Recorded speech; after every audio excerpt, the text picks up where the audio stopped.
Welcome back. This channel exists because of your support. Subscribe, hit like, and share your thoughts in the comments. Now let's get into the story. I was sitting at our kitchen table on a Tuesday evening in October, finishing up some code reviews on my laptop, when Melissa came home carrying a leather portfolio case. That should have been my first clue. My wife doesn't carry portfolio cases. She carries a designer handbag, sometimes a work tote, but never anything that formal. The rain was hammering against the windows, and the townhouse smelled like the Thai takeout I'd picked up an hour earlier. I looked up as she set the case on the table with an almost ceremonial care, like she was presenting evidence in a courtroom. "We need to talk," she said, sliding into the chair across from me. I closed my laptop. "Okay, what's up?" "I've been working with my life coach on us," she said, unzipping the portfolio. "On our marriage. And I've put together something that I think will really help." She pulled out a document printed on heavy, expensive-looking paper. No, not just printed. Laminated. She'd actually laminated it. And she had a small acrylic stand, the kind you'd use to display a menu at a restaurant, which she set up carefully on the table between us. The title at the top read, "Our Marriage, Non-Negotiable Standards for Andrew." "I thought it would help if we had clear expectations," she said, her tone taking on that professional quality she got when she was in full marketing director mode. "My coach helped me identify exactly what a healthy partnership needs. These are just basic standards, really." I picked up the document and started reading. The list beneath the title was numbered, each item in neat, sans serif font. 1. Attend all social functions without complaint. 2. Maintain fitness level, gym 4 times per week minimum. 3. Respond to text within 30 minutes during work hours. 4. Keep facial hair groomed to professional standard, no beards. The list continued down the page. Number 5 was about contributing to our social media presence with couple photos weekly. Number 7 specified date nights twice monthly at restaurants with a minimum cost of $100 per person. Number 10 required me to share my location at all times via phone app. I kept reading. Number 12 suggested I maintain conversation skills by reading current events daily. Number 14 said I should keep my political opinions aligned with hers publicly. Number 16 required me to consult her before making any purchase over $50. By the time I reached number 17, which demanded I present a unified front to all family members, I was looking at something far more comprehensive than a list of helpful suggestions. This was a contract. A contract for me to become someone else entirely. "So," Melissa said, leaning forward slightly, her face expectant, "what do you think? I know it seems detailed, but I really think having clear standards will eliminate so much confusion. We'll both know exactly what's expected." "This is very thorough," I said carefully, setting the laminated sheet back on its stand. "I worked on it for 3 weeks," she said, and I could hear the pride in her voice. "My coach helped me identify each area. These are just the basics of what a healthy partnership needs. Communication, right? You always said you wanted better communication." "They're all about me," I said. "Well, yes. You asked what you could do to make me happier. This is me being clear about that. That's what you wanted, isn't it? Clarity?" I looked at the document again, then at her.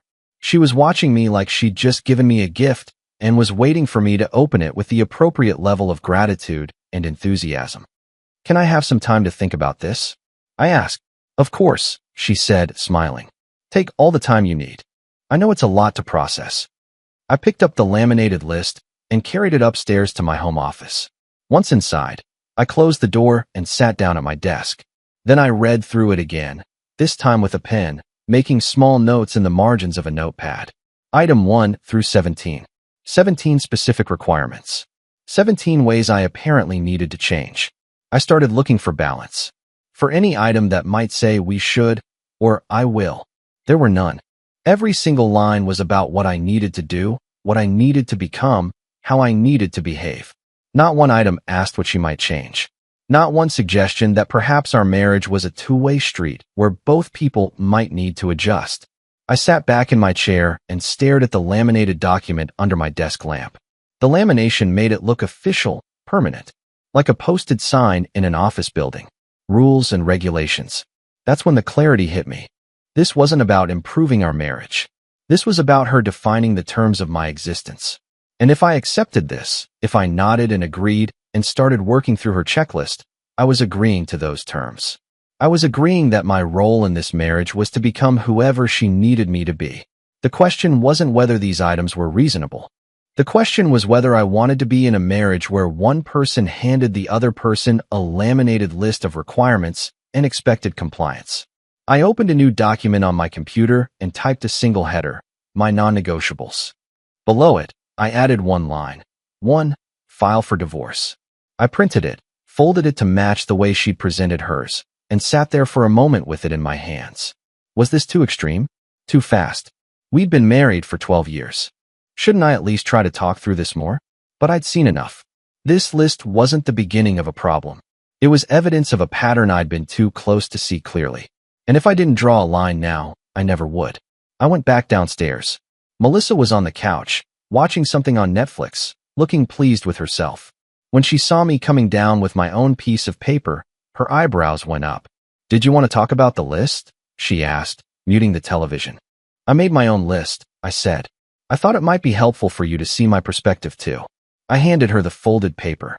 She opened it eagerly, probably expecting to see my thoughts on her suggestions, or maybe my own areas where I thought she could improve. Instead, she found my single-line item. She stared at it for a long moment. Then she looked up at me. "Is this a joke?" "No," I said calmly. "You wanted to be clear about non-negotiables. That's mine." "This isn't a non-negotiable," she said, her voice rising. "This is ending the marriage." "Exactly," I said. "That's the only standard I'm going to meet." She stood up quickly, the paper crumpling slightly in her hand. "You can't be serious. I give you clear guidance on how to be a better partner, and you respond with divorce." "You didn't give me guidance," I said. "You gave me an ultimatum to become someone else. 17 specific ways I need to change to keep this marriage. Show me one item on your list that's about you changing." She opened her mouth, then closed it. For several seconds, she just stared at me. "That's the problem," I said. "You're being ridiculous," she said, her voice sharp now. "I was trying to help us. This is exactly why we need clear communication. You're taking this completely wrong." "I'm taking it exactly right," I said. "You made a list of who you want me to be. That person isn't me. So we should probably end this now before we waste more time trying to turn me into him." She called me dramatic, said I was overreacting, said a lot of things. Then she went upstairs to our bedroom and slammed the door. I stayed in the living room, listening to the rain against the windows. For the first time in years, maybe ever, I felt completely clear about something. I grabbed a blanket from the closet and settled onto the couch for the night. The next morning, I woke up to the smell of coffee.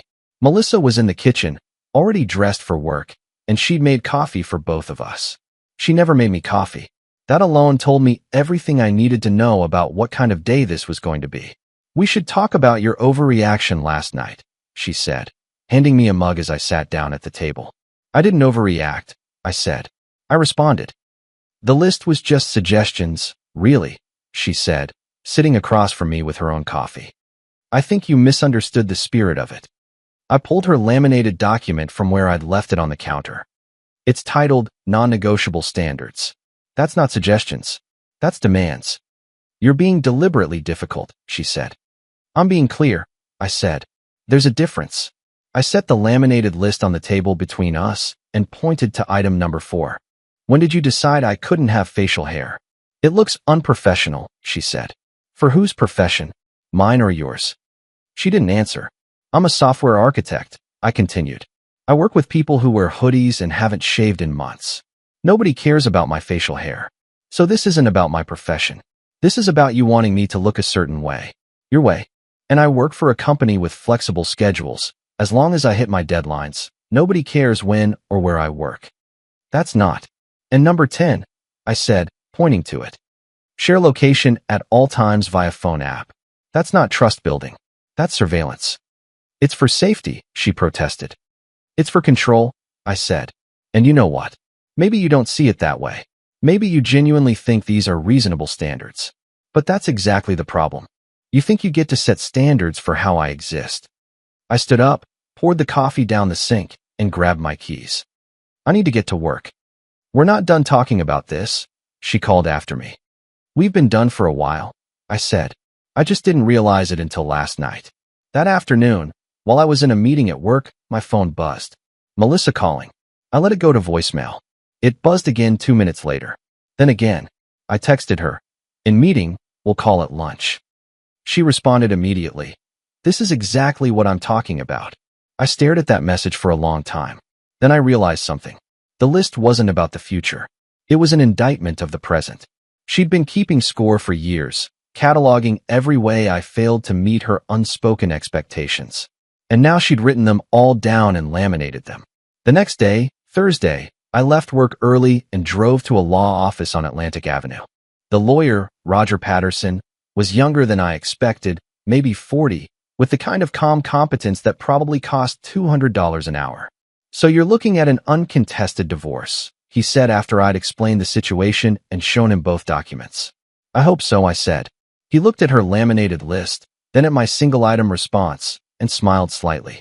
I've seen versions of this before. Control disguised as care. The question is whether she'll contest it once she realizes you're serious. She'll realize I'm serious, I said.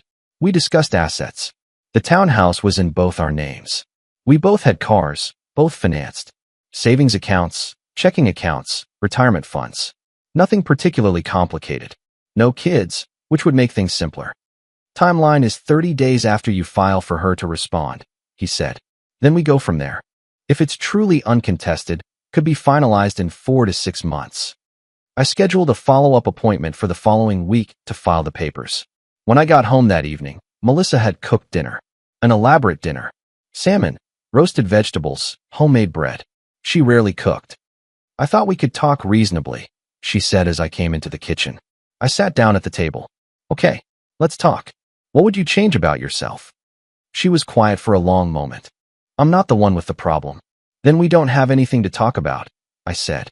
Over the weekend, things got stranger. On Saturday morning, Melissa showed up at the gym. My gym.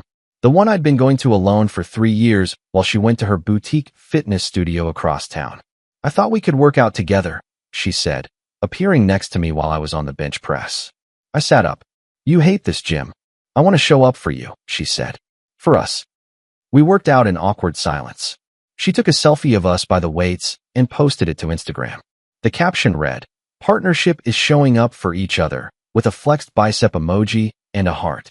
Later, at home, I asked her, "Are you enjoying this?" Enjoying what? The performance. The coffee making, the cooking, the gym visits. Are you actually enjoying any of it? Or are you just trying to demonstrate something? She didn't answer. On Sunday, she suggested we go to the Museum of Fine Arts. We drove there mostly in silence, walked through the galleries mostly in silence. She took photos at every exhibit. More Instagram posts. Sundays with my favorite person with a heart emoji. In the car on the way home, I asked, "Were you looking at the art or just at photo opportunities?"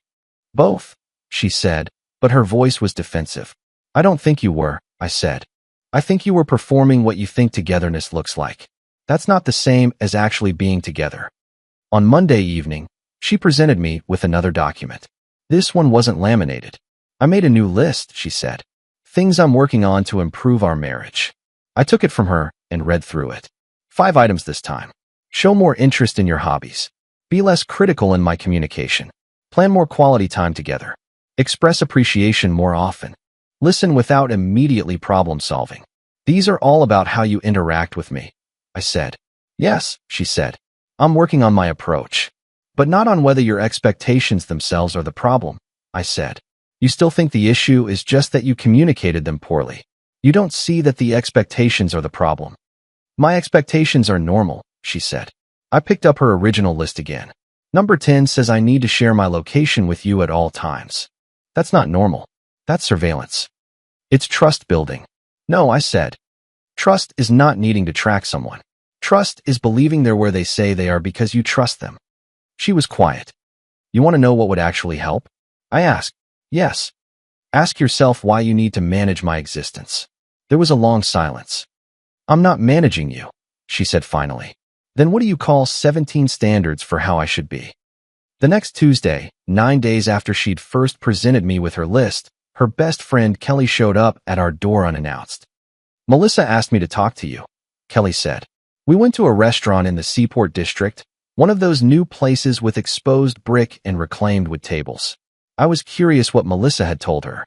She says you're threatening divorce over a simple misunderstanding, Kelly said once we'd ordered. Did she show you the list? I asked. She mentioned she tried to set some boundaries. I pulled out my phone and showed her the photo I'd taken of the laminated document. Kelly read through it, her expression changing from sympathetic to confused to troubled. Oh, she said. This is detailed. She called them non-negotiable standards for me to keep the marriage, I said. Kelly was quiet for a long moment. Did she make one for herself? No. That's, She set my phone down. Look, I'm supposed to be here to talk you out of divorce. But honestly, this is a lot. Melissa's always been a planner, but this is more like a performance review than marriage advice. Exactly, I said. Kelly admitted something then. She said Melissa constantly compared me to other husbands. Kelly's husband does this. Jenna's boyfriend does that. Always holding me up against some composite ideal. I thought she was just venting, Kelly said. But maybe she's been building a profile of a perfect husband that isn't you. Maybe she wants to be married to this theoretical person instead of the actual person she married. When I got home, Melissa asked how dinner with Kelly went. Illuminating, I said. The next day, my brother called. Mom said you and Melissa are having problems. Who told Mom? Melissa called her yesterday. I felt my jaw tighten. What did she say? That you're going through something and being unreasonable about her trying to improve the marriage. Did she mention the laminated list of requirements? What? I explained the situation. My brother was quiet for a while. Dude, that's not normal. That's like a management performance review. Does she realize how controlling that is? Not yet, I said. But she's going to. On Friday, 12 days after the initial conversation, Melissa's sister Jennifer showed up at our townhouse. Jennifer was a therapist, which made the visit particularly interesting. Melissa says you're refusing to work on the marriage, Jennifer said. I showed her the list. She read through it carefully, professionally. Then she looked up at me. Can I talk to my sister privately? They went upstairs for over an hour. When they came back down, Jennifer looked troubled. Melissa, she said carefully, you need to think about what partnership actually means. I know what it means. Melissa said. Do you? Because this isn't it. Melissa turned on her sister. You're supposed to support me. I am, Jennifer said. By telling you the truth. This list isn't about improving a marriage. This is about control. And I say that as your sister and as someone who works with couples. This isn't healthy. After Jennifer left, Melissa didn't speak to me for the rest of the evening. On Monday, I filed the divorce papers. The process was mechanical, impersonal. Forms and signatures and fees. The lawyer gave me copies to serve Melissa. You can have these served by a process server, or you can deliver them yourself, he said. I'll deliver them, I said. She should hear it from me. I brought them home that evening in a manila envelope. Melissa was in the kitchen, on the phone with her mother. When she saw the envelope, she ended the call quickly. What's that? Divorce papers, I said. You have 30 days to respond. She opened the envelope with shaking hands. Read through the documents. Her face went pale. You actually filed. I told you I would. I thought you were bluffing. Trying to scare me into, I don't know, withdrawing the list or something. Withdrawing the list wouldn't fix the problem, I said. The problem is you think you should have a list in the first place. She started crying. Real crying, not the performative kind. I don't want to get divorced. Then you need to understand why we're here. Because you're being stubborn. No.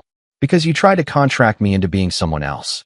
Because you made a list of 17 ways I'm insufficient and expected me to be grateful for the clarity. Over the next few days, Melissa cycled through strategies. On Tuesday, she asked, what if I cut the list in half? It's not about the number of items, I said. Then what? It's about you thinking you get to define who I am. On Wednesday, she said, I'll throw the whole list away. We start fresh. And in 6 months, when you're frustrated that I don't meet your unspoken standards, then what? I won't do that. You will. Because you don't see the pattern yet. On Thursday, she suggested couples therapy. To learn what? I asked. Better ways for you to tell me I'm insufficient. That's not fair. Is it not? That's what the list says. 17 ways I'm not enough as I am. By the weekend, her approach shifted from bargaining to anger. On Saturday morning, she said, I'm the only one trying to save this marriage. You're trying to save a version of the marriage where you're the manager and I'm the employee, I said. That's a horrible thing to say. It's an accurate thing to say. Show me where I'm wrong.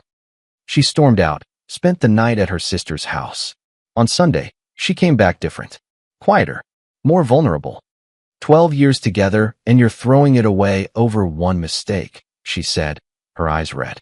It's not one mistake, I said. It's a pattern I only just recognized. What pattern? I sat her down and walked through the history I'd been piecing together. 3 years ago, she'd suggested, I changed my hairstyle, brought me photos of celebrities to show me what she meant. 2 years ago, she'd booked me a personal stylist as a birthday surprise without asking if I wanted one. Last year, she'd signed me up for networking events in her industry, gotten upset when I didn't attend. 6 months ago, she'd rewritten my LinkedIn profile to help. These aren't individual mistakes, I said. They're a campaign to remake me. You've been trying to optimize me like I'm a product that needs better branding. I was trying to help you reach your potential, she said quietly. Whose potential? Mine or the one you invented? The next week was rough. Melissa canceled our shared gym membership. She removed me from her Instagram photos. She changed her Facebook status to "It's complicated." I got texts from mutual friends asking what happened. I didn't respond to most of them. On Tuesday evening, our couple friends Tom and Rachel invited us both to dinner. It was awkward. Everyone trying to be neutral, trying to figure out what was happening without taking sides. Rachel pulled me aside while Tom was paying the check. Melissa said you gave her an ultimatum. She gave me an ultimatum, I said. I just responded to it. I showed Rachel the photo of the list. Her face went through the same journey Kelly's had. Sympathy to confusion to concern. Oh, she said. Wow. That's really specific. Tom saw it too. Man, that's not okay. That's like a contract for how you're allowed to be. Exactly, I said. On Wednesday, Melissa's mother called me. Melissa says you're refusing counseling. That's not accurate, I said. I'm refusing to pretend the problem is fixable without her understanding what the problem actually is. Marriage takes work, she said. It does, I agreed. But work means both people working on the relationship, not one person trying to rebuild the other person. On Thursday, I found Melissa in the kitchen with her laptop, surrounded by printed articles. She was researching how to save a marriage when your spouse wants divorce. I'm taking this seriously, she said, showing me a notebook full of notes. I sat down. What have you learned? That I need to show you I'm committed to change. And what needs to change? Long pause. My approach. To what? To feedback. Try again. Another pause. She looked genuinely confused. I don't know what you want me to say. I want you to see what you can't see yet, I said. That weekend, I told Melissa I was staying at my brother's place for a few days. You're leaving? She asked, panic in her voice. We both need space to think without performing for each other. I'm not performing. You made me breakfast yesterday, I said. You haven't made me breakfast in 4 years. That's performing. I packed a bag and left. At my brother's apartment in Cambridge, I felt something I hadn't felt in our townhouse in months. Relief. We watched a hockey game, ordered pizza, had normal conversation. I wasn't tense. I wasn't monitoring my behavior. I wasn't waiting for criticism. Meanwhile, back at home, something was happening with Melissa. She told me later that she'd sat alone in the townhouse, looking at her laminated list, looking at the social media posts she'd made. Something started shifting. On Tuesday, she texted me. Can we talk? Really talk? About what? I've been thinking about what you said. About patterns. Okay. When? Tomorrow evening? I'd moved back to the townhouse a few days earlier. We needed to coexist while we figured this out, even if it meant occupying separate spaces under the same roof. We met the next day at a coffee shop on Newberry Street. Neutral ground. Melissa looked different. Tired. Less put together than usual. I made a list, she said, and I felt my stomach drop. Wait, she said quickly. Not that kind of list. A list of times I tried to change you. She showed me her notebook. 23 specific incidents over 12 years. The hairstyle. The clothes. The stylist. The LinkedIn profile. More I'd forgotten or hadn't even registered as attempts to change me. Why did you write this down? I asked. Because you asked me what the pattern was. I couldn't answer, so I went looking for it. What did you find? That I've been treating you like a draft that needed revisions. Like you were a work in progress instead of a finished person. It was the first genuine admission I'd heard from her. Over the next week, Melissa tried to change, but she still didn't fully understand. She stopped giving unsolicited advice. She asked permission before planning things. But it was still performative. She was following new rules, not understanding the principle. On Friday, she said proudly, "I didn't comment on your shirt today. Why would you need to comment on my shirt? I used to tell you when your clothes didn't match well. I know. That's part of the problem. But I'm stopping. You're not understanding why you started." On Sunday, we had dinner together. She asked first. Throughout the meal, I could see her visibly restraining herself from comments. "What were you about to say?" I asked. "Nothing. Melissa, just that. There's a better way to cut that chicken, but I'm not supposed to comment." "Do you hear yourself?" I asked. "I'm trying." "You're trying not to say controlling things. That's different from understanding why they're controlling in the first place." The breaking point came on a Thursday, 40 days after I'd filed for divorce. Melissa called me at work, crying hard. "Can you come home?" I left early, found her in the living room, makeup ruined from crying. "I called my life coach," she said. "Okay." I was telling her about us, about the divorce, about how you're being unreasonable about a simple list meant to improve our marriage. And she asked to see the list, so I sent it to her. Pause. She dropped me as a client. What? She said she couldn't in good conscience coach someone who thought that list was appropriate, that she was sorry, but she couldn't help me because I needed a different kind of help first. Melissa broke down completely. "Even my coach thinks I'm wrong. My sister thinks I'm wrong. Our friends think I'm wrong. And you think I'm wrong." She sobbed. "Am I wrong?" I said quietly, "Yes." "About what?" "About what a marriage is supposed to be." The next day, Friday, Melissa asked, "Will you help me understand?" "I don't think I can," I said. "I think you need to find it yourself." "How?" "Start with this question. Why did you make that list?" "To improve our marriage." "Try again. Why did you think our marriage needed those specific improvements?" Long silence. "Because I wasn't happy." "Why weren't you happy?" "Because you weren't the way I needed you to be." "Keep going." "I needed you to be different." "Why?" She started crying again. "I don't know." Over the weekend, Melissa started journaling. On Sunday, she showed me pages of writing. "I've been trying to figure out when it started," she said. "The need to fix you. What have you found?" "I think it was always there. Even when we were dating. I had this vision of a better version of you. I thought that's what love was. Helping someone become their best self." "But who defines best?" I asked. "I did. I always did."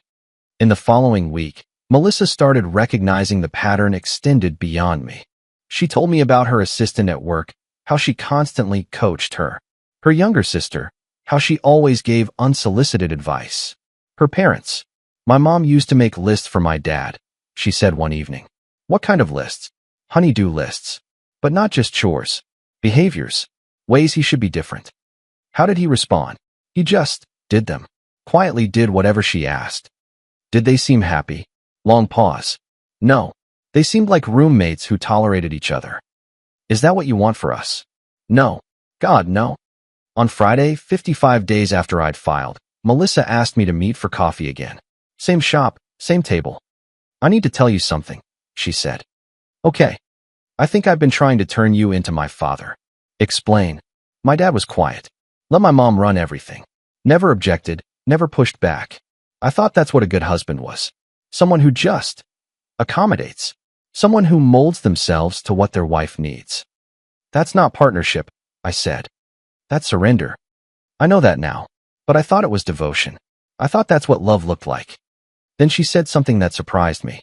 "When you pushed back, when you filed for divorce, part of me was angry, but another part was relieved.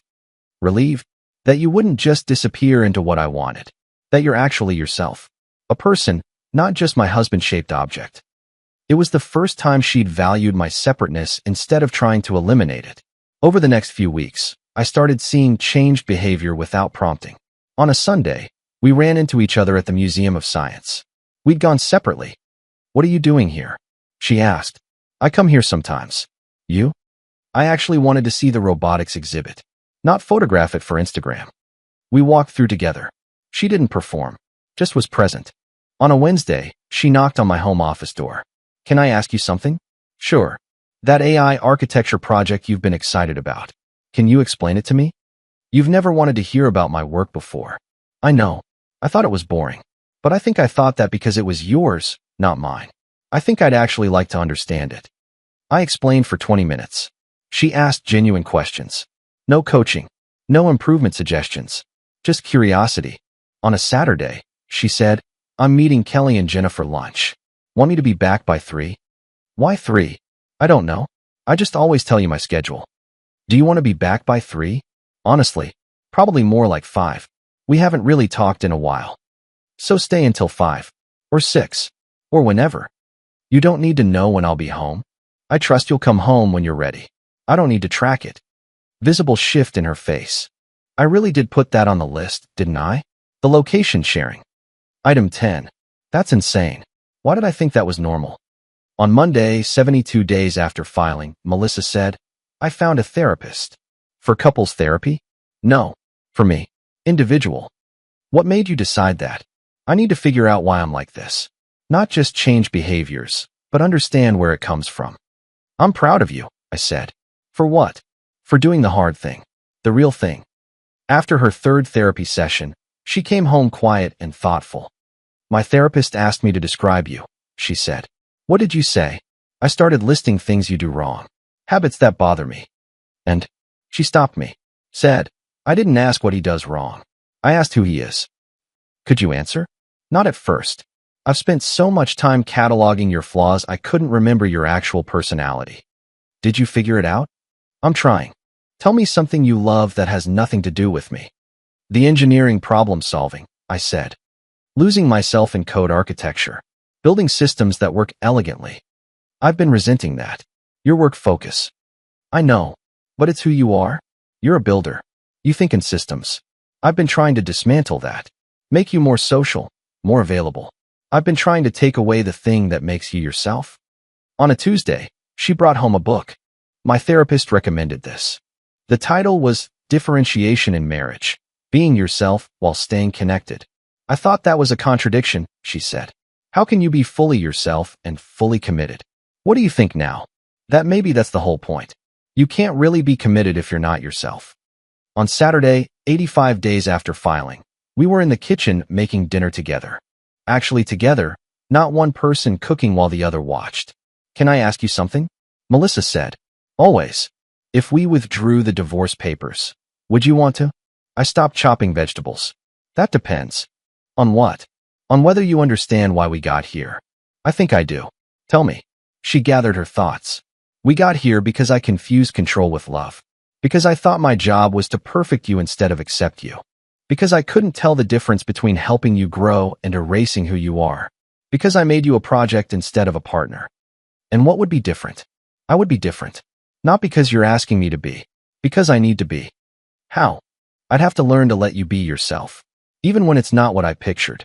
Even when it's uncomfortable for me. Even when you make choices I wouldn't make. Could you do that? I don't know. But I want to try. Really try, not perform trying. What if you can't? Then the divorce was the right call. And I'd accept that.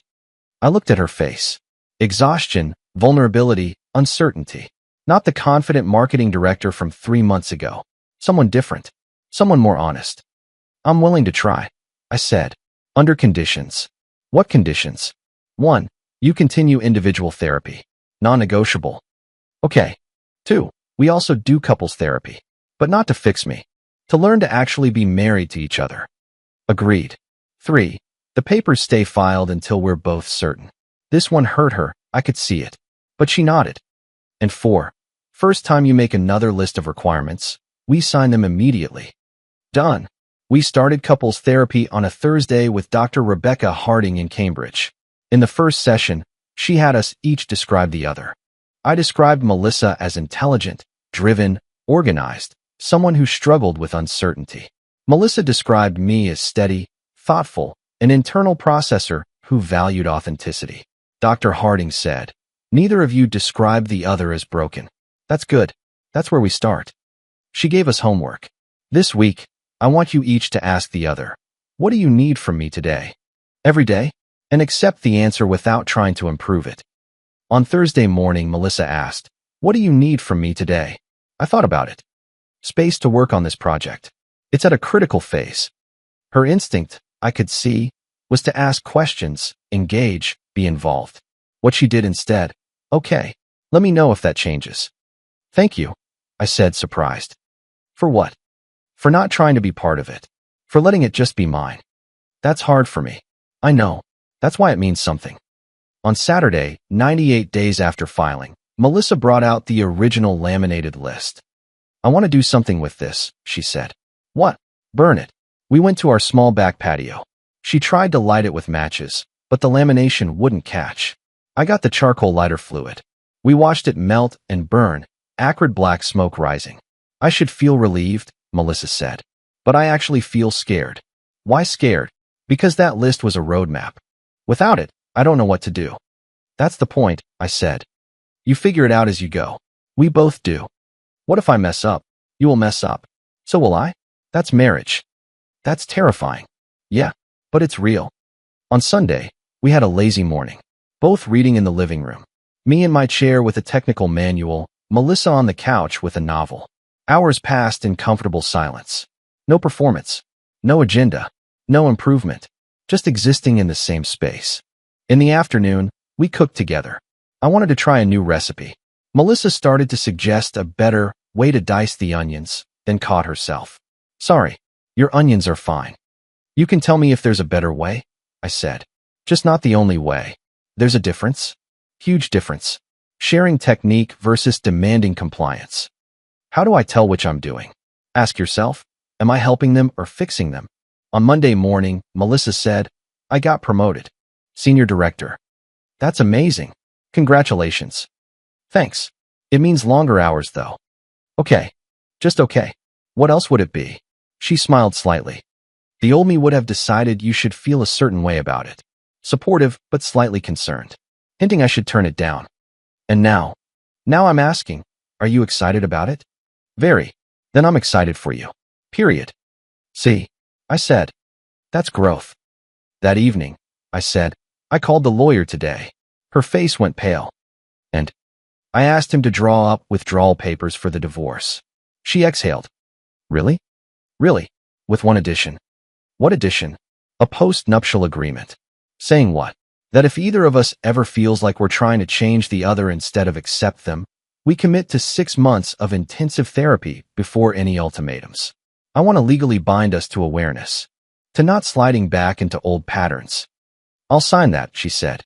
2 weeks later, we were at Suffolk County Courthouse, filing withdrawal of the divorce petition and signing the post-nuptial agreement. Melissa's hand shook slightly as she signed. You okay? I asked. I'm terrified I'll mess this up. You probably will sometimes. That's not comforting. It should be. Because I'll mess up too. And we'll figure it out. That's the actual deal. 6 weeks after that decision, in early January, we were back at the same kitchen table where this all started. I was working on my laptop. Melissa came home late from a work event, collapsed in the chair across from me. Long night. I asked. Networking thing. Exhausting. I got up, poured her a glass of wine, sat back down. Thank you, she said. We sat in comfortable silence. Then she said, Can I tell you something? Always. I almost made a suggestion about your shirt this morning. What was wrong with my shirt? Nothing. That's my point. Old me would have found something. New me recognized it was just a shirt. And you liked it. So it was fine. That's progress. It shouldn't feel like progress. It should feel normal. But it still takes effort. How much effort? Less every day. For months ago, Melissa handed me a laminated list of non-negotiables. 17 ways I needed to change to keep our marriage. I handed her back a single line. File for divorce. She thought I was being dramatic. Throwing away 12 years over one mistake. But it wasn't one mistake. It was a fundamental misunderstanding of what marriage means. The list is gone now. Burned to melted plastic and ash. But sometimes I still see Melissa catch herself mid-suggestion, mid-improvement, mid-management. And then she stops. Breathes. Lets it go. That's when I know we made the right choice. Not to stay married despite what happened, but to rebuild something more honest. The divorce papers are in a drawer somewhere, withdrawn but not destroyed. A reminder that this is a choice we make every day. And the post-nuptial agreement sits in our file cabinet. A promise that if we ever slide back, we'll catch it early this time. Tonight, Melissa closes her laptop. I'm going to bed. You coming? In a bit. Want to finish this section. Okay. She gets up, then pauses. What do you need from me tomorrow? I smile at the homework question that became our ritual. Just keep being someone I want to be married to. And who's that? You. The actual you. Not the perfect wife you think you should be. What if the actual me is still figuring out who that is? Then we'll figure it out together. That's the deal. Dear listeners, that's our ending. If it resonated, subscribe to support the channel. See you next time.